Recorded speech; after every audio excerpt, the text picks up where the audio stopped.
People have always loved watching videos. Humans are visual beings after all. But as our world has transitioned to be more and more digital, video has become one of the most popular creative mediums in the world. And this is true for podcasting as well. Podcasters are now turning their episodes into YouTube videos to grow their audience and to create a much more engaging experience for their followers. So in this video, I'm going to talk about 4 reasons why you should create a video podcast. People like seeing faces. Humans are visual people. This is good enough justification for creating a video podcast, but faces are the thing that fascinate people the most. Infants begin staring at other people's faces during the first 24 hours of their life, and that instinct to look out for faces only grows as we get older. This is partially what causes the effect known as pareidolia, where we see faces and otherwise normal objects, so we're naturally drawn to faces. But we're drawn even more so to faces with bold or shocked expressions, which is why you see people use those expressions in their thumbnails all the time. So how in the world does this relate to creating a video podcast? Well, people will pay more attention if you put your face on camera, and their level of engagement rises the more they pay attention. Robert Zajonc, a researcher, showed in the 1960s that showing people the same thing over and over might change how they feel about it. People often start to like something and become attached to it as they grow more used to it. This is why we have the same news anchors every day, or why it's a huge deal when a TV show switches its host. People feel really connected to these individuals that they see every single day.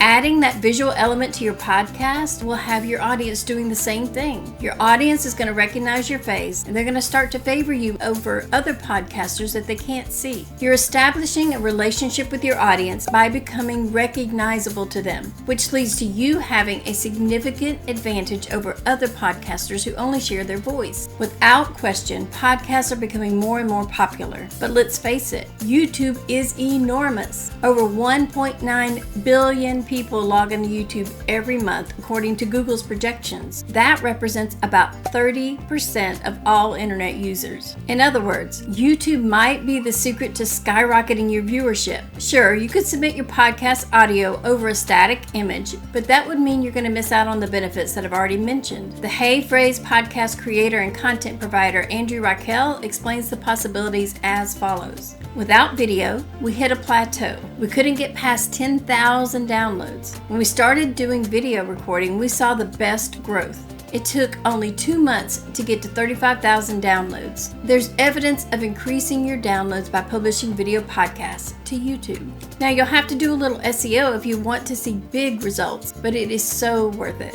Yes, just like Google, YouTube follows best practices for search engine optimization, probably because Google owns YouTube. But with how incredible YouTube's algorithm is, taking a little time to search up your keywords means that YouTube will show your episode to the people who will actually watch them, and it's super easy. Just go to the YouTube search bar and start typing phrases related to your podcast. It could be a game title, a celebrity name, just type the first word or two, and then YouTube will show you a list of autocomplete suggestions based on what people are searching for. Now we do this all the time to get ideas for new videos to make, or to figure out how to phrase our titles so that there'll be something that people are actually searching for. Presto! Now that your podcast video has the same phrasing as what people are searching for, you're going to have a better chance of gaining new listeners. Oh, I almost forgot.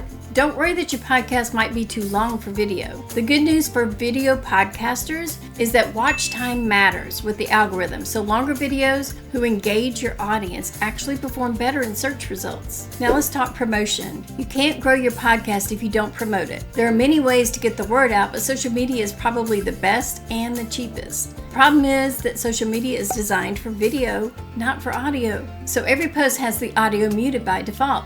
Not the best if you want to advertise your brand new audio-only podcast. Although audiograms have made the issue somewhat easier to resolve, a full-fledged video podcast is way more shareable.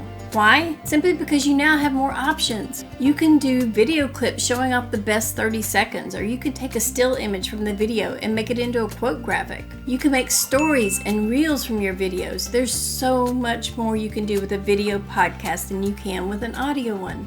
Adding variation to your marketing helps to boost engagement and keeps your audience's attention. Now here's another fun option. You can also record a live show, which has a big advantage. On most of the big platforms, you can quickly start streaming, and listeners really love watching live podcasts. Since your audience can interact with you live, it helps them feel like they are part of your podcast, and it makes them even more invested. Now, there are two main arguments against video podcasting that we hear. One is that it takes more time, and the other is that it's more expensive. But let's take a look at both of these. Although there are many advantages to making a video podcast, there's a little bit more equipment involved. You're going to need a camera, some good lighting, maybe a nice backdrop. But honestly, in today's world of every laptop and smartphone having a great camera with a good microphone, I don't see how this argument still holds up. Yes, eventually you're going to want to get extra lights, maybe a really good camera, and a better microphone. But tons of people are starting podcasts by just recording straight to their phone. So yes, in the long run, it will be a little more expensive to host a video podcast. But I think the benefits of how much faster your show will grow and how much more engaged your audience will be are well worth these small extra costs. Okay, let's talk about a business owner's most precious commodity, your time. Recording and editing a video does take a little more time than just audio, but not as much as you would think. You're still doing the same process, recording and editing the same content, just in a different format. Honestly, if you're already going to spend the time to record and edit your content, why not do it in a format that's proven to get you more results? And that's it. What do you think of these advantages? Are you looking to start a podcast of your own, or do you already have one and you're considering switching it to video? Let me know in the comments down below. And if you're new to this channel, don't forget to hit that subscribe button to Momentum Virtual for more videos just like this. Thanks for watching, and as always, I hope this helps to keep your momentum going.